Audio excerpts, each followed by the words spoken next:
Welcome to the Elite Life with Trisha and Kylie. This is where we'll teach you how to develop grit, give yourself grace, and succeed in real estate. So let's dive in.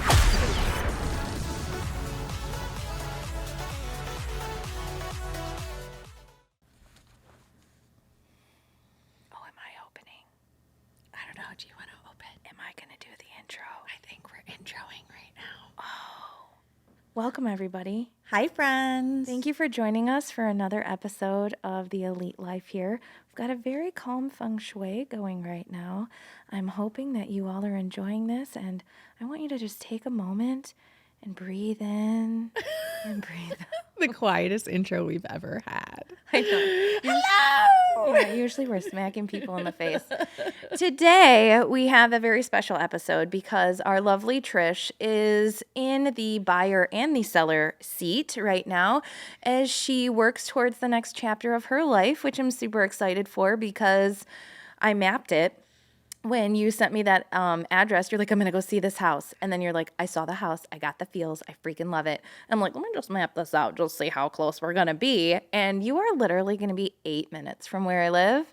And I couldn't be more excited to just come over uninvited and just ruin the new, feels in your house with the chaos of the entourage. Because, I roll deep. Yeah. So not only am I the broker, but I'm also a client, right? Yay! Like, you remember that old commercial? Yeah. I'm also a client. It has been a roller coaster of a ride. To kind of backtrack and give people a little preface of how this all got started, we like to vacation, and when we get Airbnbs, we try to get lake houses. And so Trent especially, he has a love for jet skis and water skis and all things lake. So and ice skating. Ice skating. Let's not forget that. Yes. So lakes freeze, and then you get to play pond hockey. Yeah. So he really got his sights set on getting a lake house, and then so did I. Right. I was gonna say I wasn't sure that he was driving this bus. Yeah. So one of our recent vacations, we stayed in a lake house, and I was like, we've been talking about it. We've been casually, like, I had a little reverse prospecting list set up to me, like looking at it.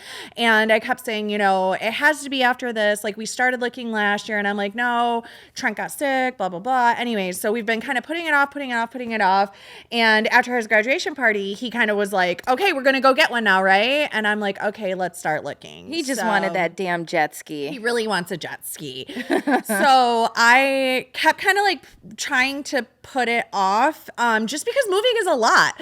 But what a pain in the ass. Yeah, but here's the thing. Like, I'm very much a practice what you preach kind of person. And I do truly feel like now is a great time to buy a home. The market is very healthy. It needs inventory still, so it's a good time to sell. And as we're going through this shift through the recession, sellers are starting to drop their prices. So I had gave Trent a list of 70 homes in the portal. 70 homes? 70 lake houses. Yep. Lord. Because being in real estate, I can look wherever I want, right? Yeah. So I have the flexibility to look wherever I want. So I said, okay, here's a list of 70 homes on the lake that are available right now. Go through and pick out your favorite ones. So he made a list, which coincidentally, he's mini me. All of his houses were the exact same ones that I picked. So there were 70 homes from the start. So he went through and made a list of his favorite 68. No, it was 10. He wore the list down to 10. So I set up showings and went through. But first, before I set up showings, and actually before I made that list, I went to my loan officer and I said, okay, Greg, like, let's go through my pre-approval. What do payments look like? What are rates today? Because for everybody listening, this is going to be a lesson for us all on what order to do things. Because when we get excited, no matter if you're in real estate or this is the first home you've bought, we tend to let emotions drive the bus. And if I can get anything through to you guys today in this podcast, it's emotions have no place in real estate because they will drive your bus right off the road, right? Yeah. So I had to really check myself, because when I was loosely looking, like just sending myself lists, I had this huge range, like anything from 200,000 to, in my mind, like 1.5 million. And then when I was like, okay, we're really going to go look at houses, I wanted to make sure I wasn't looking at houses that I wouldn't want to pay that monthly payment for, because yes, I can be pre-approved for, $1.5 million, but do I feel comfortable making the payment on that size of a house and with today's interest rates? Because today's interest rates look different than they did 6 months ago. And they're going to look different depending on when you actually find the house, get it under contract, and close on it as well. Yes, absolutely. So I wanted to look at, okay, what do payments look like? Am I comfortable paying that? Because that's another thing, guys. What you can quote unquote afford according to your DTI may look differently than what you feel comfortable paying. And that can go up or down, right? So you may feel comfortable paying $10,000 a month for a house, but what your DTI may allot for, what you can be approved for, may be half that, because they only take 50% of your income, and vice versa. I can, on paper get a $10,000 a month house payment, but I don't feel comfortable knowing that, like, if the world comes crashing down tomorrow, I don't want to lose my house, right? So what do I feel comfortable with carrying? And I think that that's an important thing. If you're an agent and you're listening, or if you're someone who is eventually going to be working with an agent, that's definitely something to keep in mind. Is it's not just your real estate agent. You have a team of people that consists of your financial person, whether it's a loan officer, financial advisor, whatever. You have your real estate expert. So you have your financial expert, your real estate expert, and your title expert. And if you don't have a title expert, then usually your real estate agent has someone that they've worked alongside closely enough, and in your case have actually bought and sold homes with and been on that other side. And it's important to bring all of these people together and make sure everybody's on the same page, because the real estate agent, doesn't have the insight that the financial expert has, right? Same. And so when we're running numbers, like when my client is like, okay, this is the house, we're writing on it, I love it, I say, okay. And before I even send the offer in to be submitted, I run it by the financial expert, and I make sure I get numbers from Heather at Epic Title. And I make sure that my client has not an exact number, because you can never be exact because taxes are variable, interest rates are variable, but my clients go in knowing a really good ballpark of what they're going to have to bring to the table, because at the end of the day, that's what makes deals fall apart. It's not even so much the monthly payment, which is important. You should know that, but it's what do I have to bring to the table? Because I think that the general public, they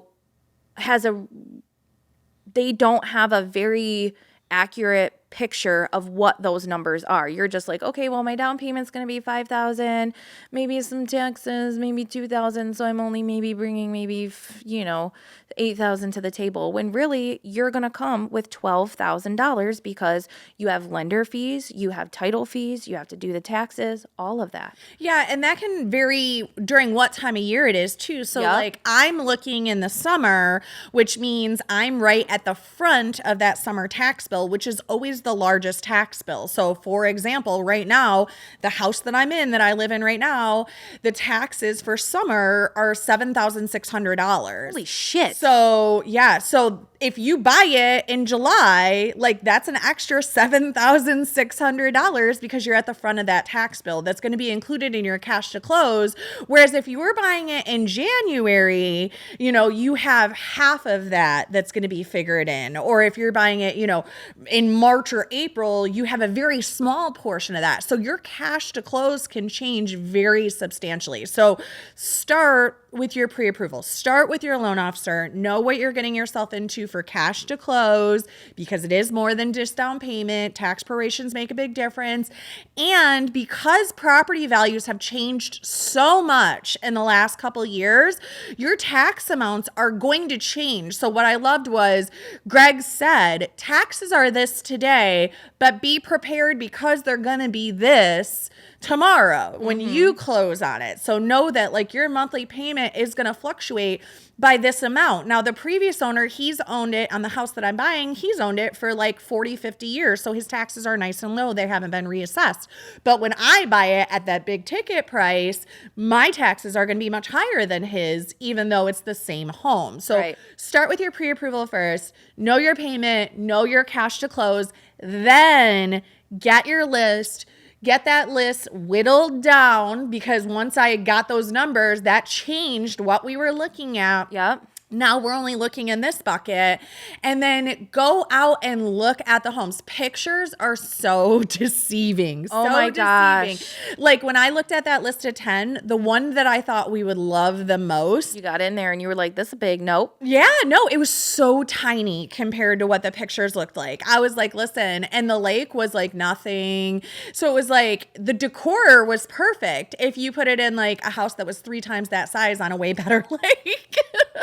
Miss Bougie over here. But, you know, you want what you want and you need what you need. Right. That's the other thing. So that's another thing to really think about, because I would go into a house and I would instantly get really excited about it. Like me and Dave went and looked at this house and the decor was everything that I like. It was trendy. It was modern. It was that's new, going it was with clean. that's going with the seller. It's going with the seller. And Dave was like, Trish, like things that my emotions were driving the bus, right? My emotions are, I want to get Trent into this lake house and I want something that I can just move in and unpack. My emotions aren't thinking about Dave's like, there's no master bathroom attached to the master bathroom. There's only one bathroom upstairs.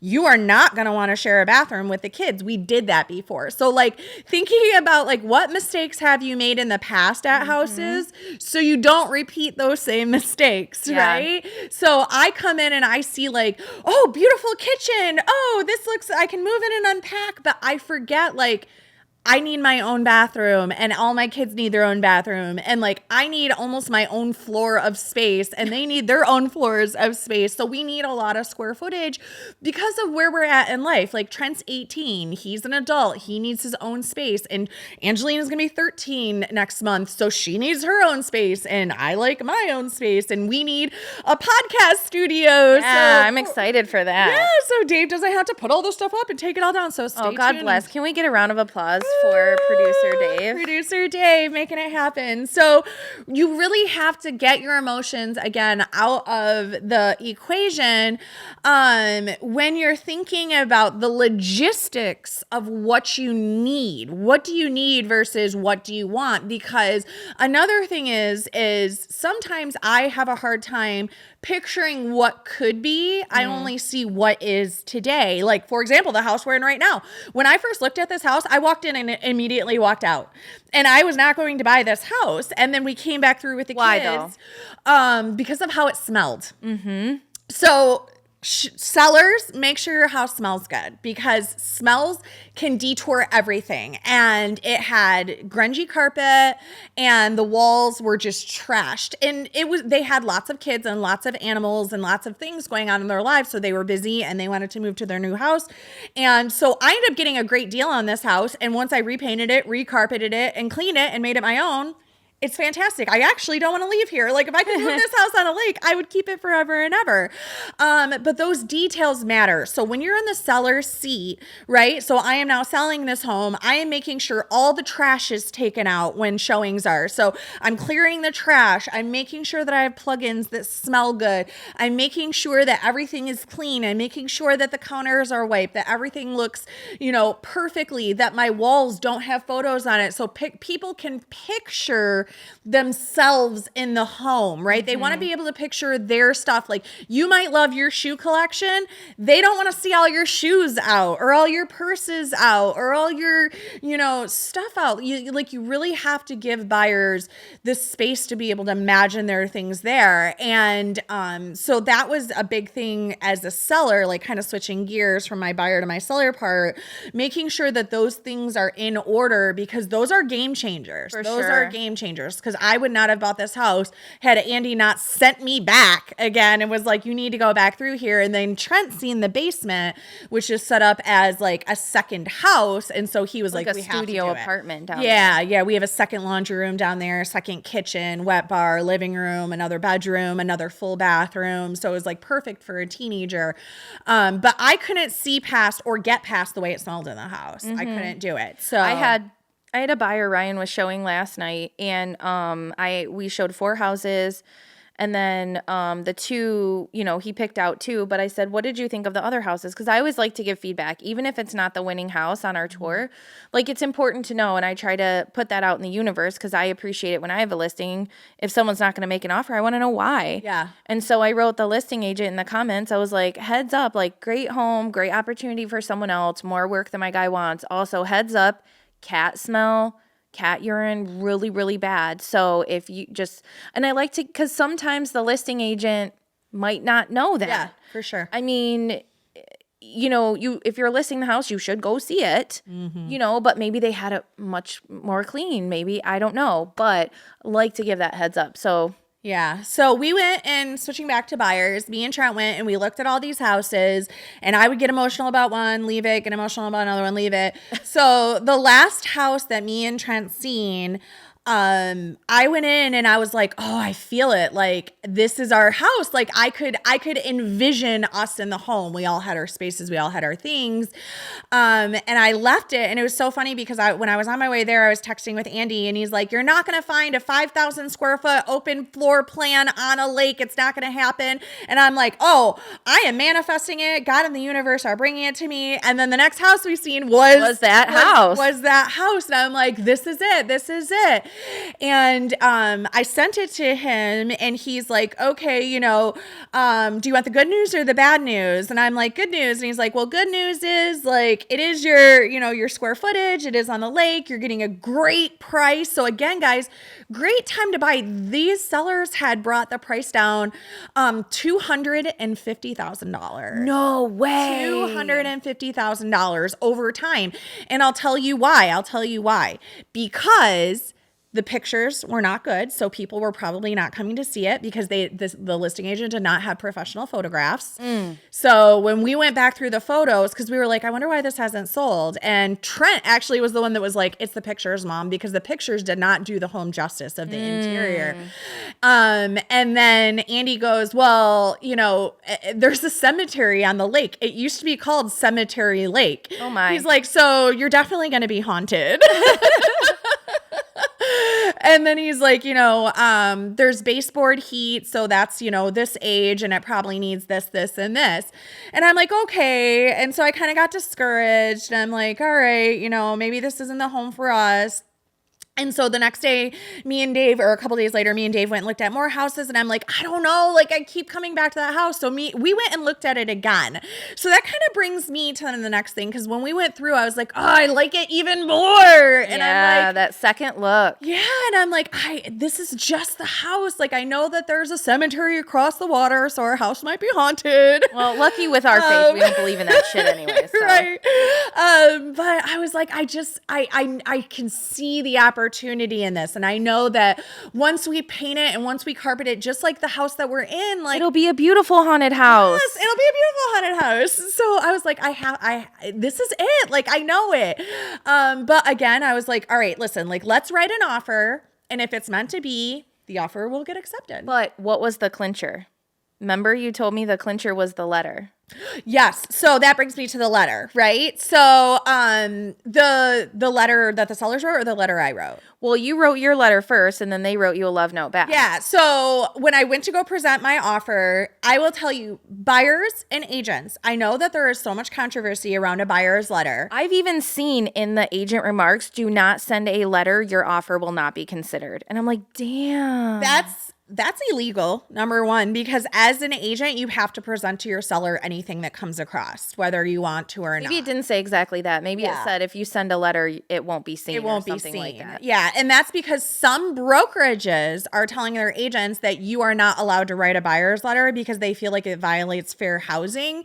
If it has something in there that violates fair housing. But like my letter was just an introduction. So I wrote a letter, had picture of our family, had a picture of Billy podcasting, Trent playing hockey, and Angelina doing her piano recital. And I'm like, dear sellers, I just wanted to introduce us. So you kind of got a little background about us and what we're all about. You know, Dave's a photographer. Trish owns a real estate company and loves to podcast. Billy, our Frenchie, sometimes is a guest. Angelina loves all things piano. I can hear her karaoke right now. Yeah. Trent's our hockey player. He's super excited to get out on the pond and play hockey. When we walked through your house, we felt like this was going to be our home. Like we felt differently when we walked through it. We know this is a stressful time. We're going to be praying for you. And we know you have other offers, but we would love to make some new memories in your home. Super simple, super straightforward. And then you got a 49-page novel. I did. She texted it to me, and she's like, oh my God, you have to see this. It's so beautiful, and the emotions and my feelings. And I'm like, go put on a hormone patch. Let me read this. And it was beautiful. It was, and that's one thing that I love. I showed a house last week, and the sellers were home, and I actually like them. I think I'm pretty sure I made a mandate with the dad and my husband to go fishing. Like, yeah, because real estate is relationships, right? And I say you got to keep your emotions out of it because I wanted the house. So in my mind, I was like, oh, we should pay whatever it takes. But then, you know, Andy steps in and is like, stop forgetting how to realtor. Like numbers, this is numbers. Numbers matter. This is what makes sense. Like this is the comparables in the area. These are the homes in the subdivision.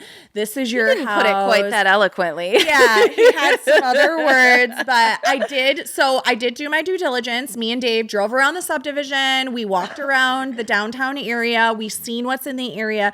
Are there the resources there that we need? There was a music school downtown for Angelina. Grocery stores, other real estate companies for recruiting purposes for me. CrossFit. I checked out the CrossFits, and we're getting closer to our family, which is really important. Closer to you. Yeah, 8 minutes. Closer to my grandparents. You're in trouble. Closer to my dad. So that was like other things that made it make sense for us. But I also had to make sure I checked my emotions at the door, and I put in a smart offer, and I was like, if this is meant to be, it'll get accepted. And they accepted our offer as is. And then the seller sent me that letter, and he went through and just told me all of the amazing things about the area, about the subdivision. Like we are on a little island, and there's only 4 other people, and like they run this little association with a beach, and they have chili cook-offs, and they have fireworks, and they have live bands, and you can walk around Clarkston and do like all of these shows. They have music in the park every Friday. And he just told me all about all the things they had, his daughter's wedding at the place, and like all of the cool things that they have done. And I was like, just so excited. And he's like, I prayed to God out loud to bring me the perfect family, and you guys are it. And I was like, so it's like you have to take your emotions out of offers and negotiations, and you have to thank people for their opinions. But at the end of the day, you also have to do you and trust your gut, because you're going to be the one living there. Right. So what's right for you might not necessarily be right for somebody else, right? So you also have to follow how you feel. And when in my letter, I said, thank you for letting us see the house, not once, not twice, but 3 times. We went there 3 times. And I had to get all the family on board. And that's another thing, like make sure if you have a family or you have other people that are in this decision-making process, make sure they're all happy, because what you don't want to happen is you go to the inspection and say I chose the house and I didn't get Dave's input, and then I sent him to the inspection. He's going to be like, this house is a messy piece of crap, because he doesn't want to live there, right? Yeah. So I had to make sure I sat down with the kids and with Dave, and we went through like, do we all want to move to this home? Do we all love this home? Are we all going to be happy here? And the kids were honest. They're like, Angelina was like, this is my dream home, but I also don't want to move. And I'm like, okay, let's unpack that. Why don't you want to move? And she's like, well, I have to change schools. schools and that's going to be scary. And Trent came in and he's like, I've changed schools 8 times. It is scary, but here's the pros to changing schools. You get more friends. You'll have more lifelong friends. You get new opportunities. They might have more clubs. They might have more sports. You get to be a part of new things. You'll get new friends in the neighborhood. And then she started to get excited. And then I got to have a really grown-up conversation with them about facing your fears, right? I'm like, anytime you're going to do something where you're going to level up in life, right? Like this house is bigger than our current house. It's on a lake. It's in a neighborhood where we'll have a downtown area we can walk to. We're going to be able to kayak. We're going to be able to boat. We're going to be able to be around our family. So this is a level up for us. This is a step up for us.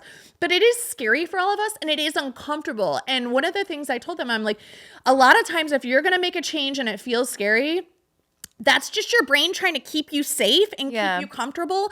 But you can't level up in life and you can't keep pushing forward and succeeding if you don't face that fear and recognize it for what it is and understand that excitement also feels the same as fear. So sometimes we're excited about something, but it feels scary because they're the same emotions and they do the same things to your body.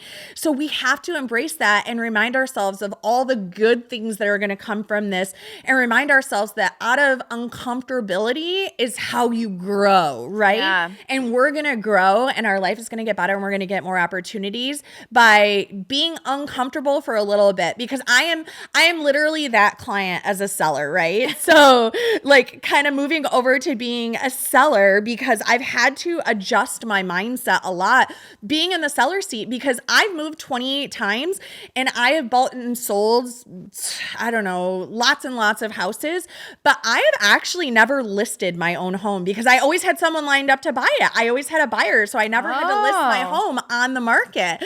And I literally am that seller. Like I went to go price my house and I'm like, I want $575,000. And I went to Andy and I text him and I'm like, I need an unbiased third party, put your realtor hat on, opinion of what I should price my house at. And so he came back and he's like, I think you should price it at $549. Here's why. You have these things selling, these things. And I came back and I'm like, yeah, but my house has 2 laundry rooms and a gourmet kitchen and this and this and this and this and this and this and this and this is why it should be this. And he's like, okay. He's like, you understand you're in a cookie cutter subdivision, right? And I'm like, yeah. And he's like, you understand, like, you totally just took your realtor hat off and you're being that seller. Like, my house is so special. He's like, yes, you have a great house and it is so special, but it's the same as all the other houses in your neighborhood when a buyer and a buyer's agent looks at it. Yeah. So stop forgetting how to realtor and understand that you asked for my professional opinion and I am giving it to you. So follow that. And so sellers, please listen to your agents. Although you are driving the bus, we are your GPS and you hire us for a reason. So if we tell you to price something at a certain price, it's because we're professionals and we have this history and we know what's going out in the world and it's going to be for your best interest. All right. Well, when we come back, Trisha is going to quickly run down 5 or 6 things that you must pay attention to during the inspection. If you are working with an agent and you're buying, you're going to want to be here and you're going to want to know this because not all agents work the same. I actually had one who didn't come in the inspection and I'm like, oh, you didn't go to the inspection? So stay tuned. We're going to hear a word from our lovely sponsors and we'll be right back. You're listening to The Elite Life. Elite Life. We'll be right back after this message.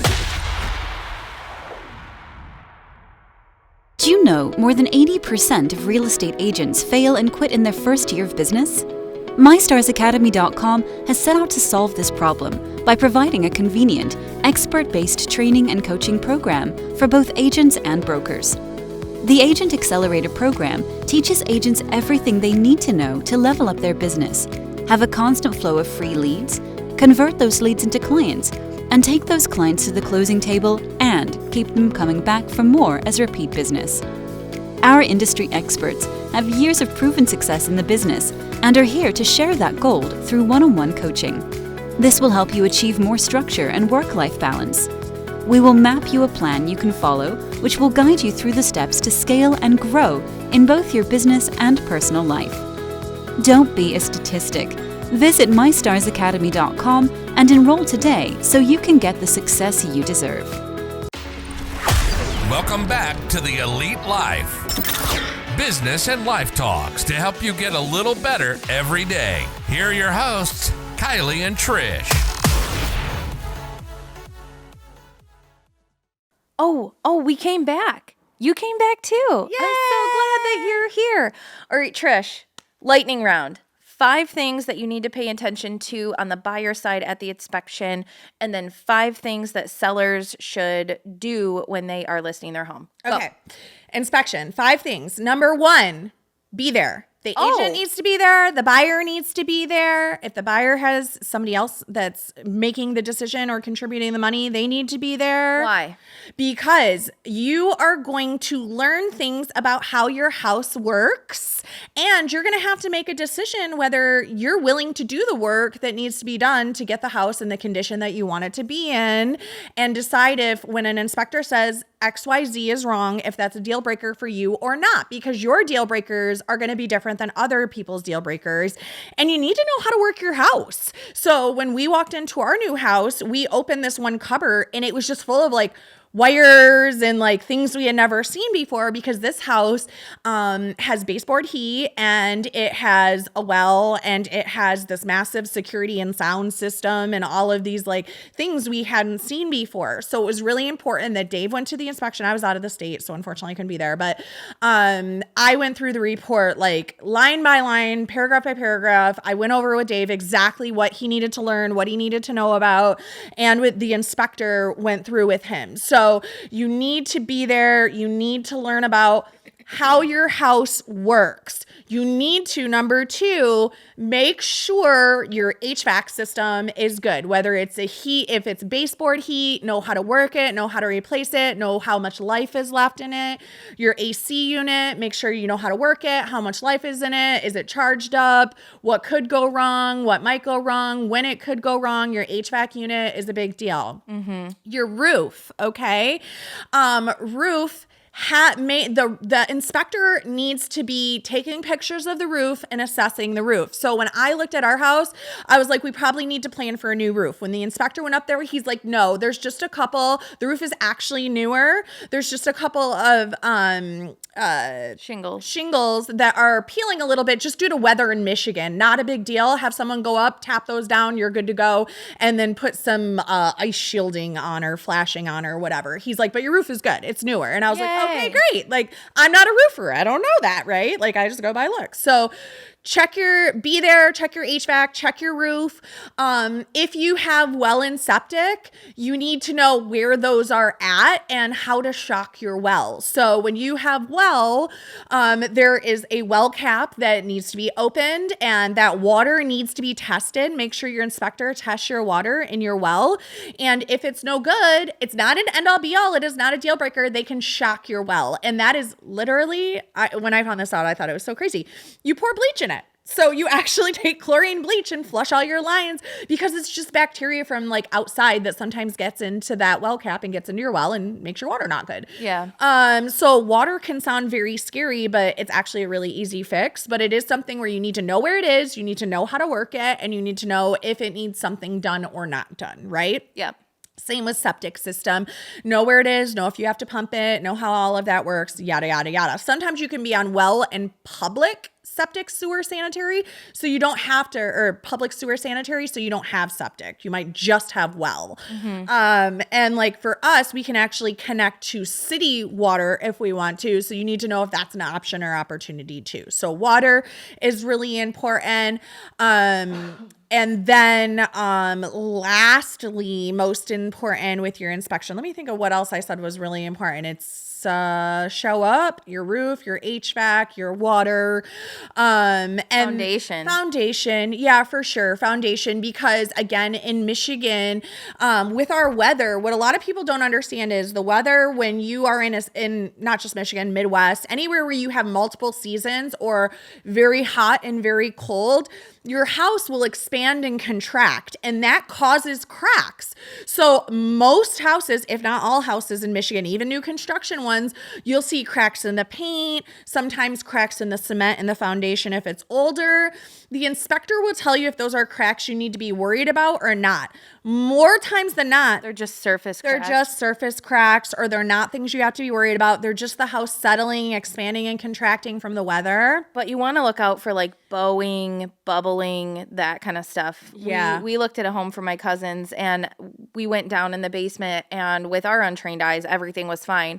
But when he stood up against the wall and took the picture straight along the wall, you could see where the bricks were starting to come in. So we had to pull out of that one. But that's super duper important, because those, and let's face it, HVAC, roof, foundation, those are the big ticket items. Yeah. You know, you can change the paint, you could change the carpet, you can even replace the flooring. All of that stuff is, you know, even if you have to go down to the subflooring sometimes, but still, like, those are the big ticket items to keep an eye on. And I think like other things that you don't need to stress out about but sound scary, like I said, like the water is something that people get stressed out about. It sounds scary, but it isn't. In the Midwest, and again, where you have 4 seasons, like so many houses have mold in the attic. It's just because, like, especially if you're on a lake house, like, it's water. And for ours, we actually found a little bit of mold in the attic. The seller got it remediated immediately. It cost $800. $800, you're mold free, no big deal. And it was because an exhaust pipe that goes to the bathroom came off. I see that all the time. Yeah, so the shower was just, the water and the heat and the humidity was just going into the attic. So it created a little bit of mold, and they went in and they cleaned it up and it was good to go. And it was less than $1,000. So don't let something that's not a deal breaker that can be remediated or fixed. Oh, wow, we reattached a pipe and got the mold cleaned out and you're good to go. You're all set, right? So run through the 5 things on the seller's end that you want to go over for when people are listing their house. Yes, when you are listing your house. Okay, so exterior curb appeal. Number 1, because people will not even come into your house if it the looks like outside shit looks on the like crap. outside. Yes. So I listed 2 houses last month, and both of them I had to go to the sellers. Sorry guys, but single men. And I was like, y'all get out and mow your lawn. You don't Put some flowers down. You don't have anybody nagging you. So I'm going to be the one that's doing it. So I was like, go mow your lawn. Put some mulch out, even if you don't want to do flowers, fresh mulch. Mow your lawn, edge it, make it look pretty on the outside, maybe slap a clean coat of paint out there, because all good agents tell their clients to drive by, make sure you like the outside, make sure you like the neighborhood, and then they'll take you inside. So if the outside is crap, they're not coming in. Right. So exterior, number 1, sellers. Number 2, smells. I know we talked about it earlier, but I will say it over and over again. If you have pets, get your carpets clean. We got our carpets clean our furniture. We have a carpet cleaner, clean, plugins. Make sure it smells fresh and not like something specific fragrant. Like, don't go spray your perfume all over, please. Oh my gosh.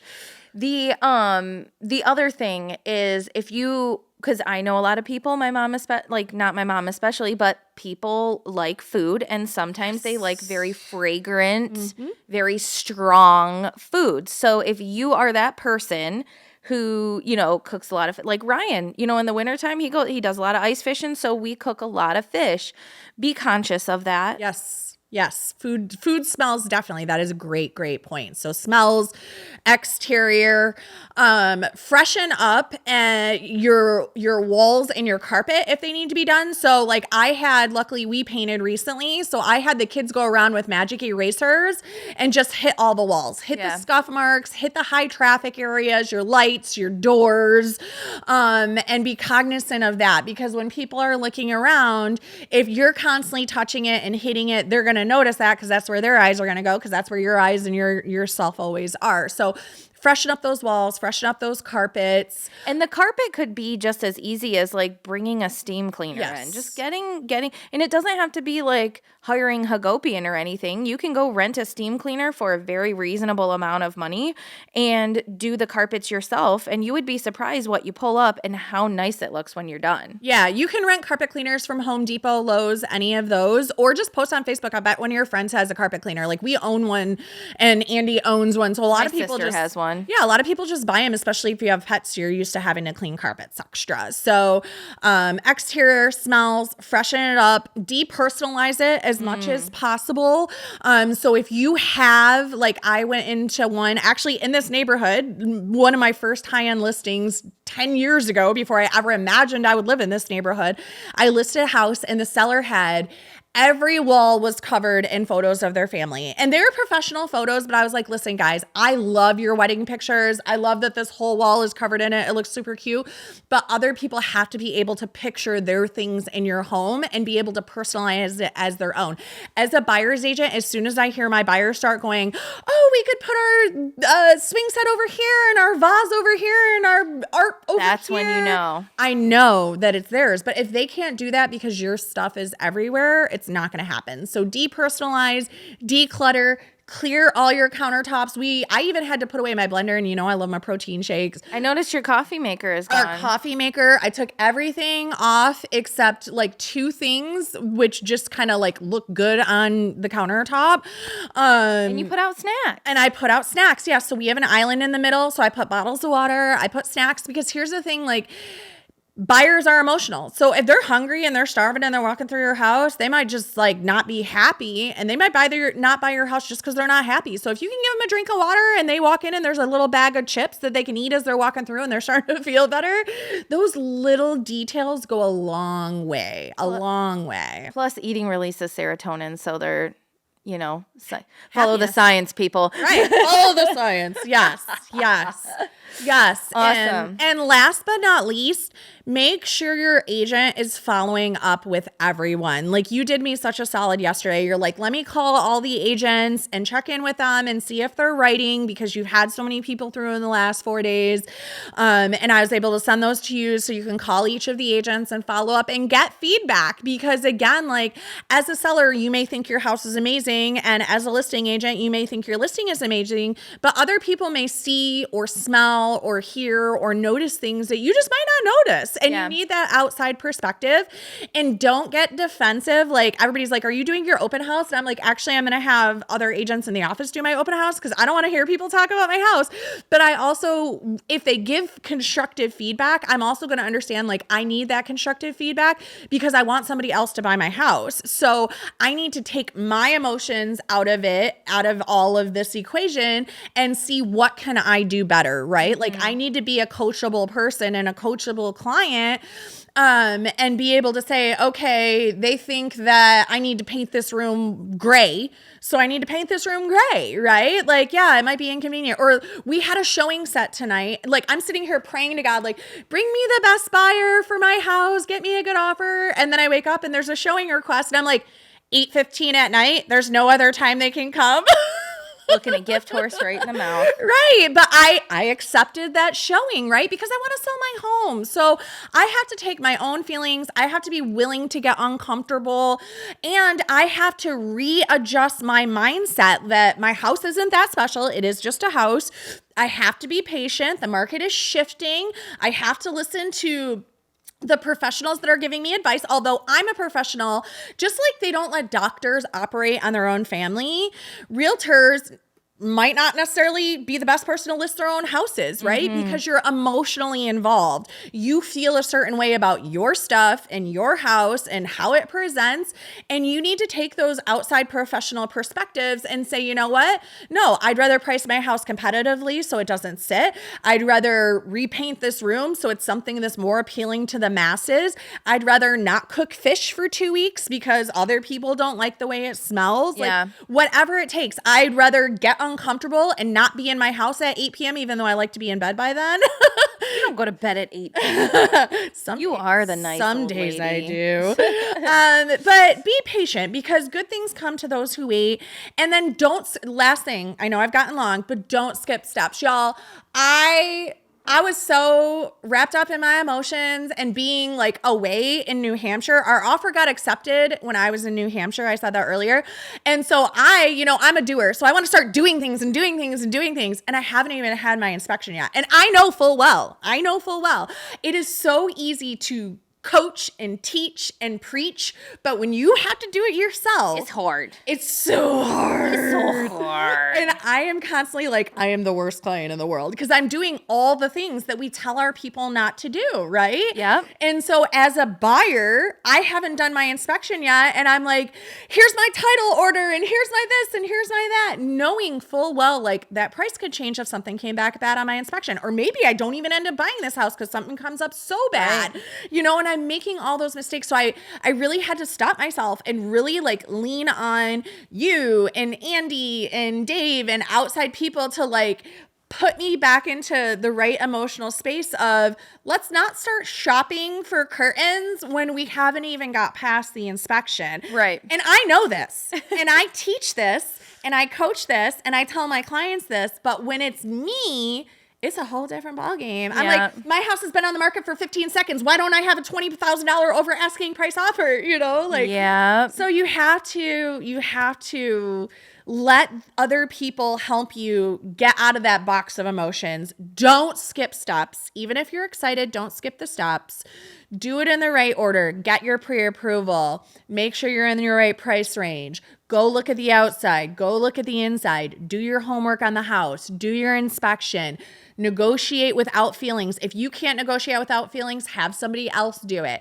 If you can't get feedback from other agents without feelings, have somebody else do it. Like, make sure you're doing it the smart way and not the emotional way. Because no matter how, I mean, I've been doing this for almost 20 years now, and I have bought and sold, like I said, I've moved 28 times, so many homes. But when you're in it, when you're in the trenches, it's a whole other ballgame. Different story. It is. Well, I think that all of that was super helpful. If you are, if you're listening here, listening there, listening anywhere, please drop us a love note, leave us a 5-star review. It's going to help us reach so many more people, which is really what we're aiming to do, is just to reach out and help people. Take this knowledge, apply it, share it. Please share on social media. We love when people are sharing our episodes. It's such a compliment to us, and we're so glad that you're here. But come back next week for some more Elite Life, some more motivation, some more love, and some more of our cute faces, because you know you love that. Bye, guys. We thank you so much for joining us today on the Elite Live with Trish and Kylie. Be sure to share the episode with a friend so we can continue bringing you more great tips on grit, grace, and real estate. You can also connect with us on Instagram, Facebook. We hope the ideas we share continue to help you build an empire and leave a legacy.